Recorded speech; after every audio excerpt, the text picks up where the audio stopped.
পরম প্রেমময় শ্রী শ্রী ঠাকুরের রাতুল চরণে আমার সশ্রদ্ধ শতকোটি প্রণাম।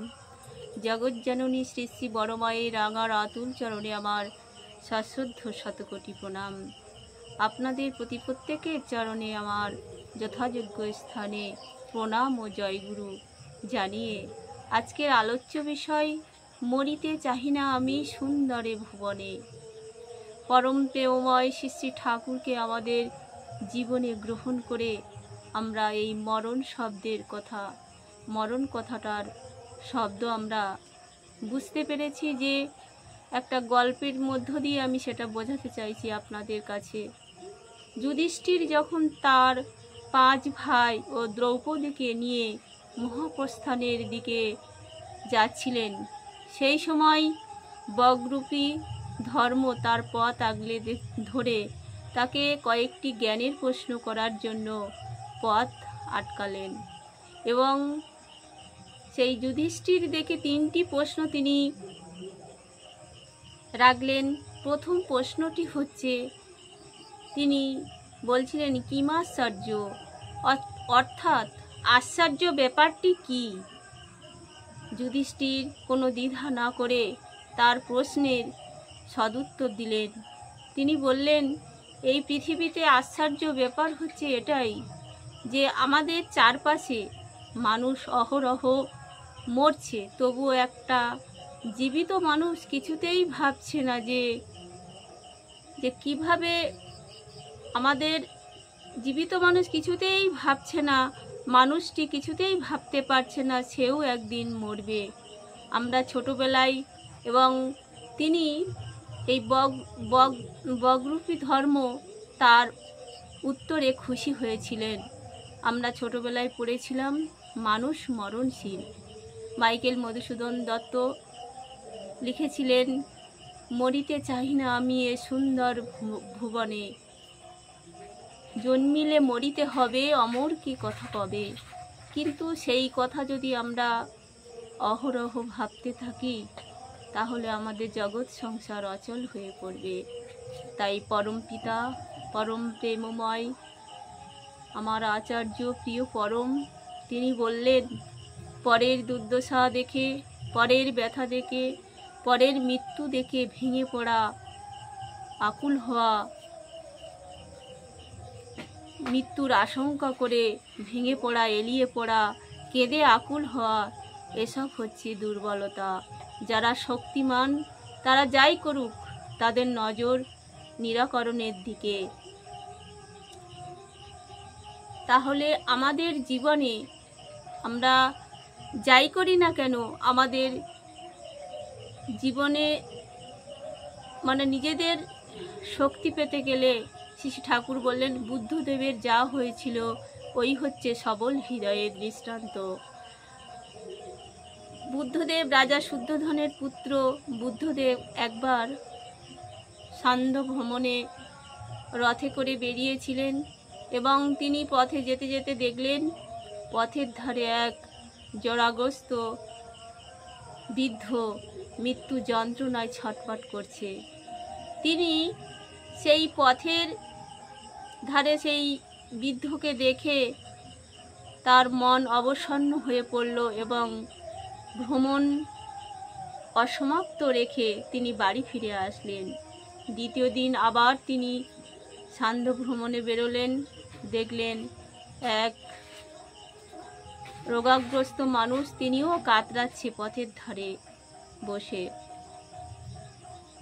সেদিনও তিনি ভ্রমণ অসমাপ্ত রেখে বাড়ি ফিরে এলেন এবং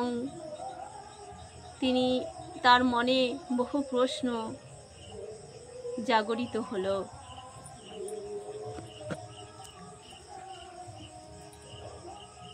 তৃতীয় দিন তিনি যখন সান্ধ্য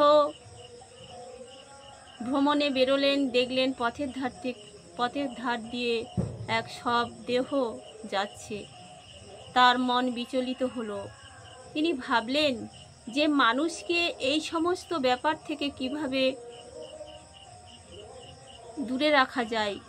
তাই তার মনে নানান প্রশ্ন হলো। তিনি কঠোর তপস্যায় রত হলেন এবং বহু তপস্যার পর তিনি তার পথ খুঁজে পেলেন। তিনি মানুষকে জানালেন যে এর একমাত্র উপায় হচ্ছে বুদ্ধং শরণং গচ্ছামি, ধর্মং শরণং গচ্ছামি। তাহলে এইভাবে যদি আমরা ঈশ্বরকে জীবনে গ্রহণ করে চলতে পারি, তাহলে আমাদের জীবনের সেই আসল উদ্দেশ্য আমরা জানতে। ভগবান শ্রীকৃষ্ণও বলেছিলেন সেই একই কথা। পরম দয়াল পরম পিতা তিনি তার সত্যানুসরণে পরিষ্কার বললেন, সদ্গুরুর শরণাপন্ন হও, সৎনাম মনন করো আর সৎসঙ্গের আশ্রয় গ্রহণ করো। তাই জীবন্ত আদর্শকে যদি আমরা গ্রহণ করতে না পারি, আমাদের ধর্ম কখনো মূর্ত হবে না। বিশ্বকবি রবীন্দ্রনাথ ঠাকুর বলেছিলেন, মরিতে চাই না আমি এ সুন্দর ভুবনে, মানবের মাঝে আমি বাঁচিবারে চাই। এটাই প্রত্যেকের জীবনের উদ্দেশ্য, কিন্তু সেই বাঁচাবার যে চাহিদা সেইটা পূরণের জন্য আমাদের কিছু করণীয়, সেটা আমরা জানতে চাই না।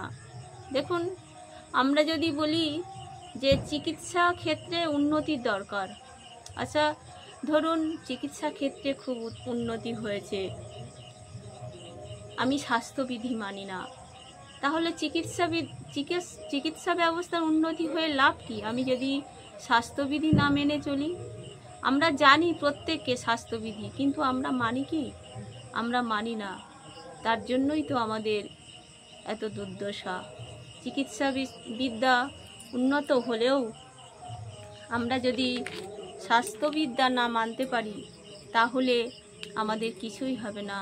তাই একমাত্র সম্ভব সেই জীবন্ত আদর্শকে ধরে তার প্রতি অটুট অনুরাগের মধ্য দিয়ে আমরা সেটাকে সম্ভব করতে পারি। রামকৃষ্ণ ঠাকুর রহস্য করে বলেছিলেন, যে বেশি খাবে সে কম খাবে, আর যে কম খাবে সে বেশি খাবে। এই কথাটার মানে হচ্ছে যে প্রতিদিন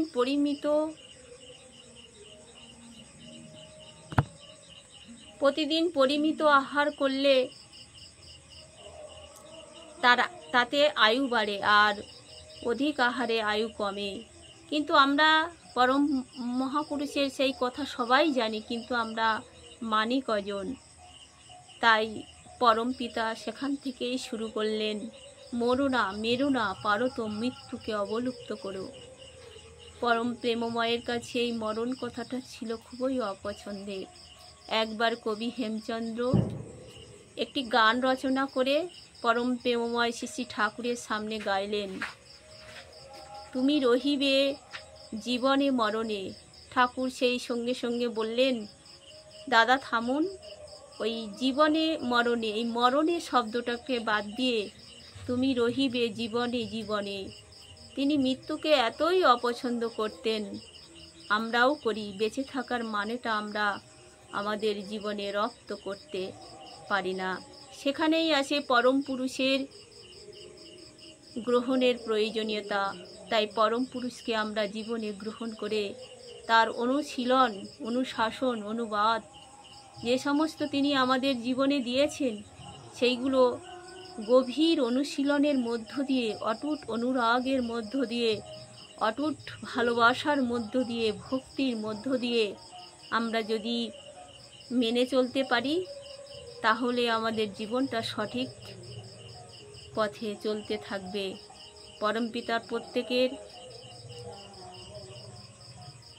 পরমপিতার এই অনুশীলন আমরা জীবনে প্রত্যেকেই মেনে চলার চেষ্টা করব। বিশ্বকবি রবীন্দ্রনাথ ঠাকুরের একটাই কবিতায় আছে, আমি জেনেছি তাহারে অব্যক্ত পুরুষ যিনি, আধারের পারে তাকে জেনে তার পানে চাহি, মৃত্যুকে লঙ্ঘিতে পারো অন্য পথ নাহি। তাই পরম পিতার এই মরিতে চাহি না আমি এ সুন্দর ভুবনে।